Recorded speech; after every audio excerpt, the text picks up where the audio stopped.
Però aver avuto una televisione che abbia fatto dirette, informazione civica e ci abbia permesso anche di comunicare. L'impresa di Rete Veneta durante l'alluvione del 2010 e di Antenna 3 durante l'ondata devastante di maltempo che ha colpito la nostra regione lo scorso ottobre sono diventate oggetto di tesi di laurea all'Università di Padova. Lo studente, ora neodottore, è un volto noto della nostra emittente, il vice direttore Ferdinando Avarino, fresco laureato in Scienze della Comunicazione. Per i poteri che mi sono stati conferiti la proclamo dottore in Scienze della Comunicazione.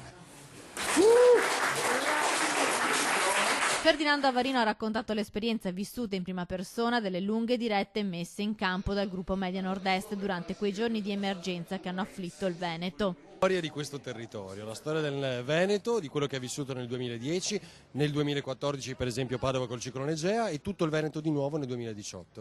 Ed è un lavoro che io dedico a tutto lo staff, a tutto il gruppo Media Nord-Est che ha lavorato con noi, perché il merito di quello che abbiamo fatto è sicuramente di colleghi molto più bravi di me. Per Ferdinando Avarino la laurea era un traguardo che voleva assolutamente raggiungere, che ha dedicato alla famiglia. Scritto nella tesi, lo dedico alla mia famiglia perché ogni successo è merito loro.